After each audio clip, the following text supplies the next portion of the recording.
the big news, the shocking news was. So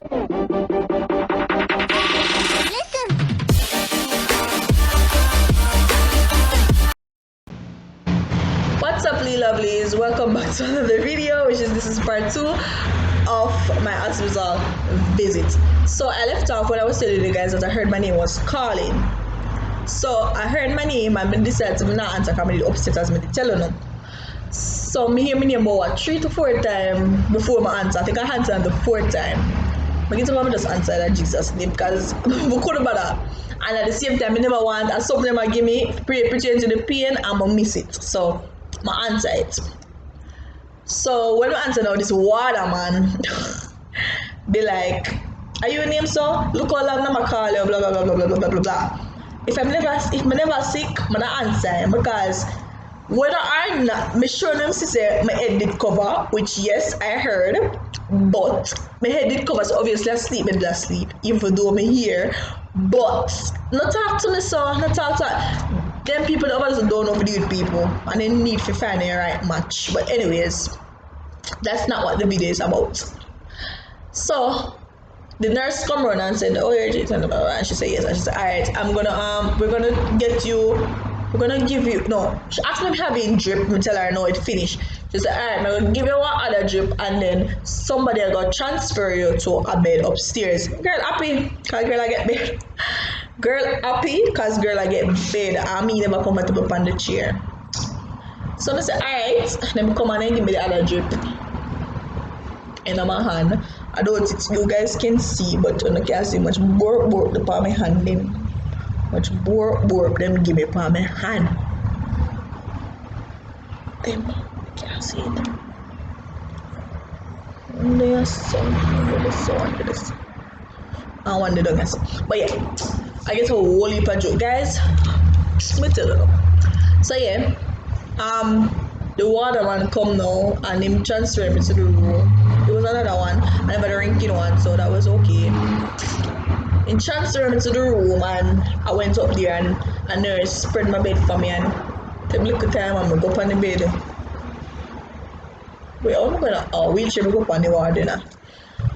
Go up on the bed and then put me past a whole heap of drip and every drip me get me asleep because you know it drugs out and something. Oh, let's fast forward again. Before me did end up on the ward, the nurse did call me inside of the room, so I'm gonna go inside to the doctor, sorry.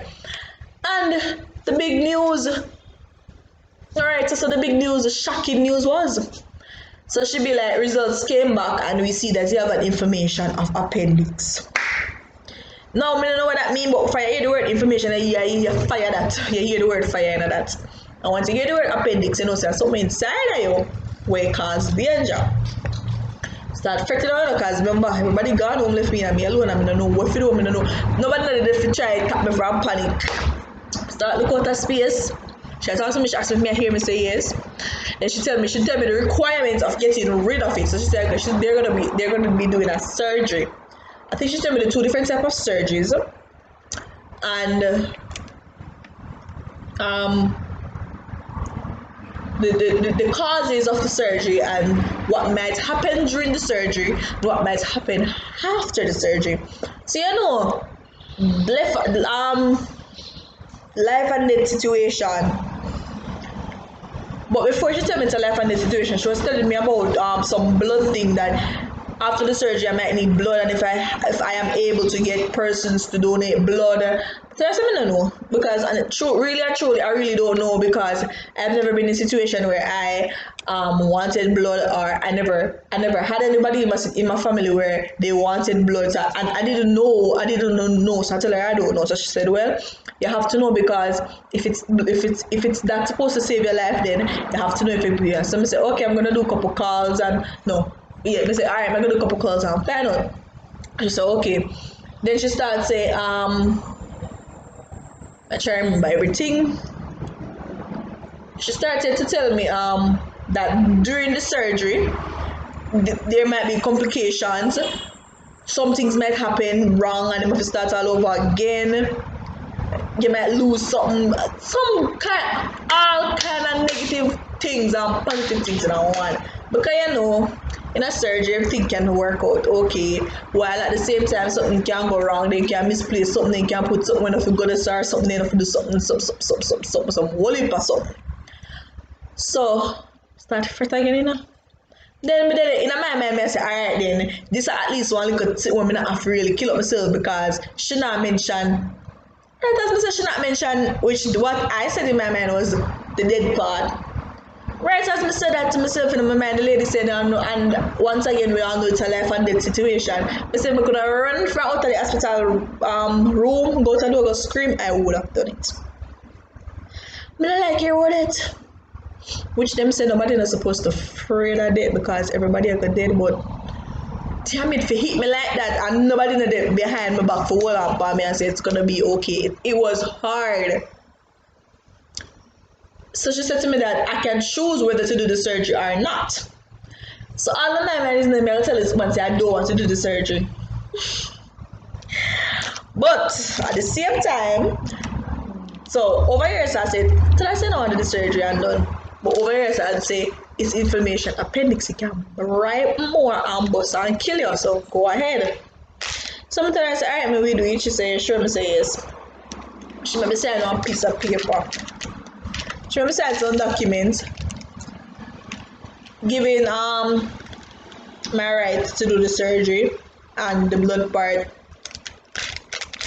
And she said, do you have anybody who want to make a call? And I say yes. And she said, okay, then they can go back out there and do that in a short while. You're gonna be able to go to on the ward.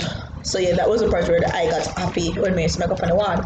So me now pick up my phone and me call my boyfriend quick and fast. Whenever I get him, my friend sleep dead. So I call my brother-in-law and I say, go wake up my boyfriend and give me phone for me, please. And he wake him up and give him and tell him. I'm gonna start crying, guys. And I say, be everything I go alright, and I explain to them what the nurse say and whatever. And something. And I say, listen, just pray you can get through this. I call my brother-in-law, madam, I call. Who am I supposed to call? Because everybody was supposed to call and tell them so I'm gonna do surgery. So the night I got admitted on the ward, but at the same night, because we kind of technical and for both on the ward, but at the same night. Them come in about, best believe about after 2, I think. Them come and wake me put on my sleep and tell me say, me I go do the surgery now. Me did happy, because me not like pain. Me just want to get over it, so the quicker the better. But I was scared. And I prayed to Father God, I'm gonna call, I'm gonna tell him to me I go do the surgery now. And but then they changed me over and the gown and I took out my nose ring, I took out my navel ring, I took out my ear catch up in a tube, I remove the scungy because no, I never remove the scungy yet. I only took out my navel ring and my nose ring. So but then I wait until them come, until for the water them to come, but it happened that I drop asleep. No, but this them me say nobody come. So you know what? I say if me I got my bed, I go sleep. So I drop asleep. I did not went to theater that night, guys. I think them said they had someone in the theater room or them they close off or something like that. So the other day now, I wake up, them give me the injection. Guys, we get injection till I weak. To the amount of time I get injection, them could have dropped me, I'm not feel it. I get injection in my hand, I get injection in my bottom, I get injection every single way. Every injection I get. See the first 3 injection I got, I was scared. Basically after that, I will sit down and look at the needle going in my hand just because I not feel nothing, body numb up to the injection, to the amount of injection and drip my depend. Anyways, it was visiting time, it was first hour visiting time, and my family and friends come and visit me and something. I think my mother was the last person to left on that day at 1 o'clock. Right after she left, the nurse came to me and the nurse said, you're gonna go to the theater room now to do the surgery and the waters are gonna come for you and something. I must take off my socks because we didn't want socks. I must take off my socks and whatever. So I'm saying, alright, I'm ready. There was a student nurse in there with me. I don't remember her name, but she's legit good. she know if you talk to people, she deal with people good. Same time that the waterman come. Two waterman come.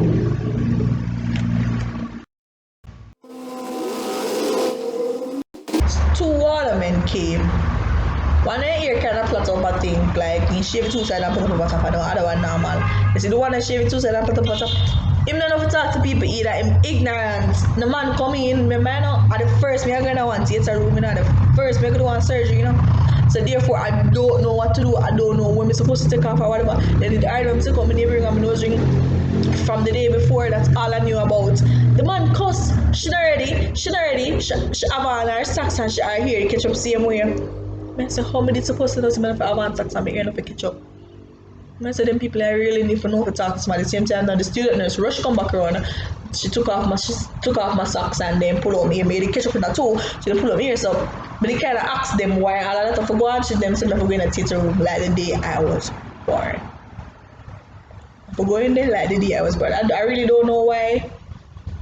But that's what they said. I have to go inside of the theater room like the day I was born. So them do all of them something. Now I'm finished with that. Them help me go for the bed because me in a terrible pain again. No, guys, pain come back hard, guys. I think I had a tube or so. Yes, I had a tube inside of me because I couldn't walk.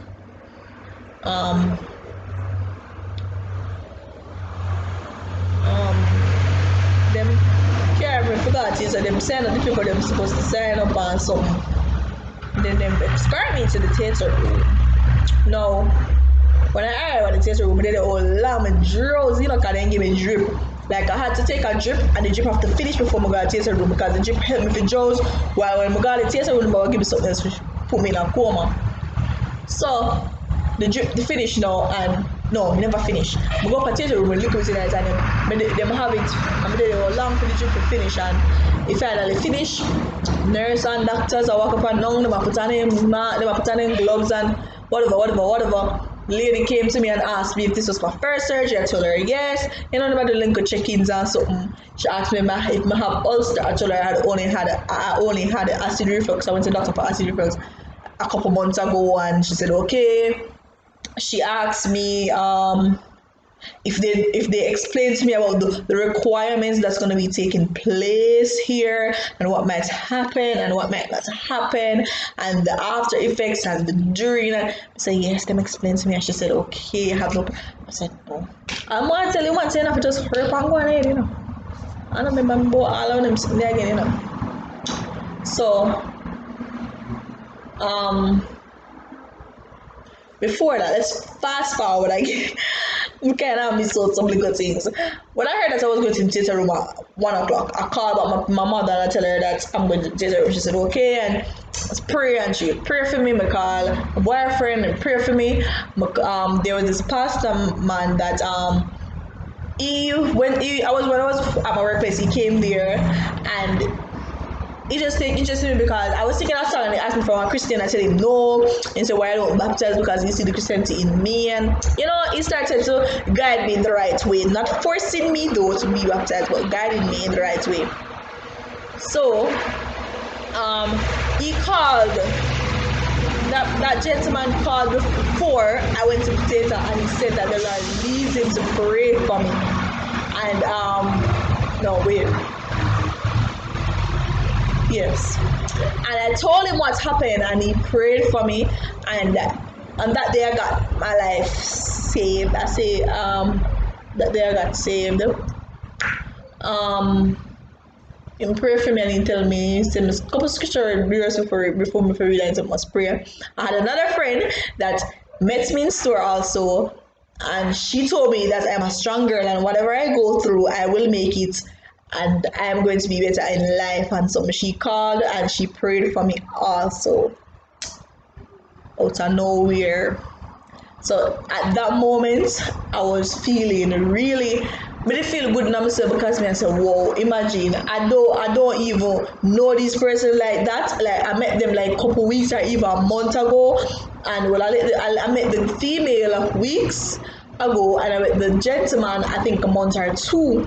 I go and remember say we're gonna really exchange things, our personal things about ourselves, and for them literally call when I am in a down moment was something for me.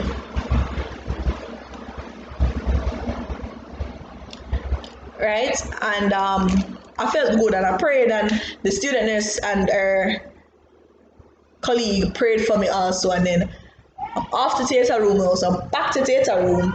So while I was at the theater room, and then after that, I said, "All right, so you're gonna be removed. We're gonna escort you into the basically in the waiting area of the theater room. Then escort me inside of the theater room. I'm going to the theater room, cool, girl, cool, and machine over there, some big of a machine, and them did have one tray. Like I don't know if that's what we used on me, but while I was coming in, I could see a tray with some big of a utensils. I tell her some, I don't know, chopping board, chopping board, chopper, a big chopper there. I could have seen what I'm seeing, but I laugh.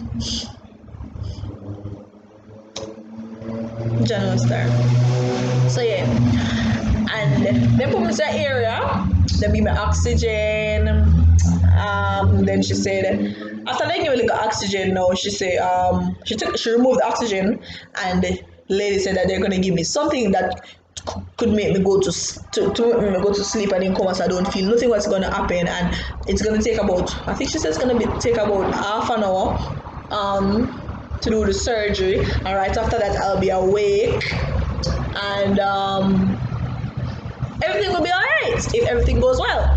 So I said, okay, said a prayer again, my prayer.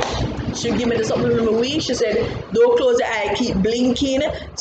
I think they basically told you that because if you close your eye, they're not gonna if you drop asleep or what. But once you blink, and then when them say stop blink, then they know, so yeah, it works. So I was there and I was doing this and I was blinking, and I not even think me blink 3 times good before me knock out. Me not even think, because I was there counting. I was trying to count the blinks that I'm doing. I was even trying to count how long it's gonna take me to sleep. I don't even think me blink 3 times good, and then I gone fully in a coma now. But the oxygen, while me did a blink to try and make me breathe and so. And then yeah, I don't know what happened after that. I was like, and then something happened, but I don't know what happened after that. I don't know what them do. I don't know what them could have done to my body. I don't know if no male doctor the Indian sexual assault me. A joke. I don't know what happened after that. Nothing at all. I can't tell you what happened. I can't tell you what force they used for me or anything. I was literally in a coma. Well, everybody understands how a coma works. You don't know nothing that was going on with you. I think the last thing I heard while I was in the theater room was, I think they touched me or something, and them say surgery's finished, or them look at something new say awake. So I open my eyes same time because I hear that.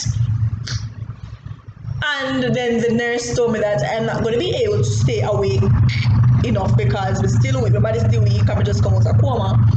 So every time I try on my eye, I was like, me I look around. If I'm still in the same place, I'm alright, but my eye keep on a lot because I want to sleep because I'm drowsy. But then I'm there and they clean me up and something, and I think then they have something on my hand, and the doctor come take off and say me to wake up now. So I don't know, I say, you tell me I go drowsy and you tell me to wake up. But I think they didn't want me to fully wake before I go back on the ward, because them can't send me up on the ward and something happen. I have to stay in the theater room if you see if nothing happen after the surgery. So I guess that's why she try to me to wake up or something. So they have tried to tell me I felt with my hand, guys, because all I'm now stay in the theater room either. Until I kind of could have managed up, them asked me a couple questions and I answered, so them know say I'm alright. I was escorted back to the theater room, and then give me drip again, drip again, pill and injection. Thing them give me injection for blood flow, because I'm just come out of theater room and I lost blood, and them have to give me injection to release my blood, so I mean I have blood clot or something, because blood clot can lead to stroke. So when them tell me that, no, I start fret again because I just come out of theatre room after one big heavy fretting, and now you're going to tell me say me can have blood clot and it can cause stroke and me can dead under the pressure that on my head. And then now, but then I did good and I call who for call and tell them say I'm out. So I'm out. No, wait. The visiting time did pass because my sister and some other people came the last visiting time and they never see me them tell us me they got I think my stepmother came the same day later and tell me they did their theatre room and something. So after I come out of theatre room it was night and I text and I call home to text and call and tell them say I'm out of surgery and I'm alive and I felt good because I was guys, I say I know some make you outside the surgery, I'm not gonna lie to you. When I actually realized that I'm out of the surgery and me alright, me I feel pain because I cut, but me alright, like me alive, me can feel my body, me did happy. God no, I was happy. Even though I told you guys that I went into the hospital with no doubts and I came off the hospital with no doubts, but you know you're gonna feel a little fear because that's surgery and that's a life and death situation. And I told you guys in the video that at one point I thought I was going to die. So I'm not pretty up nothing, but I'm happy when I actually come out. Thank you, Lord, for that opportunity because I could have dead and I would be able for the year right now. So in the next video, I'll be telling you guys what happened after that and how am I coping now. But for a little preview, I am not feeling 150% good. I can manage myself now and then, not for long. If I even said I'm going to walk, I can't walk for more than 10 minutes or even less because once we start walking, I feel pain in my back and my belly. Now, I got cut on the right side because appendix is on the right side. So my right side is literally, I don't want to say dead because it's not dead, but it's under pain. My right side under pain, and I got injection on my right leg for blood circulation. And if you touch the section where I got the injection, it feel completely dead. So I am in recovery stage at the moment. I am hoping and I am trusting God that I will still be able to be on the right path from the day I went into the hospital until now. So yeah, girls, still are trusting of God for all of that. I feel pain every morning. Every single morning I feel pain. I don't really know why, but every morning I feel pain. Even when I go to the bathroom to urinate, I feel pain. I think it's because of the cut that it fresh, so probably that's why. I just try to make myself happy. So me making this video right now, I am okay at the moment. Well, part 1 video me never feel no pain. Part 2 video me kind of feel pain. Me I feel pain now, but I still push the effort to make the video for you guys. And me can't do too much walking. I can't do a lot of things. So in my next video, as I said before, I'll be giving you guys how I'm coping with it and what I'm doing and my lifestyle changes and what I'm supposed to eat from what I'm not supposed to eat. Well, if I something change, me even lose weight because me feel it in my body. Me don't want nobody to listen. Me don't want nobody to tell me lose weight. Me know me lose weight. I mean I like it. So don't tell me. If you see me, don't say girl you lose weight. Me know I was sick, and when a sick person, you lose weight. So please stop hurting my feeling with that shit. But anyways, yeah, I really don't. Me not really feel offended either because at some point in my life, I didn't know something have to take out weight because I did too, and it might cause some things. But yeah. So thanks for watching. If you're new to my channel, please subscribe and hit that like button, comment, and feel free to share. Bye guys.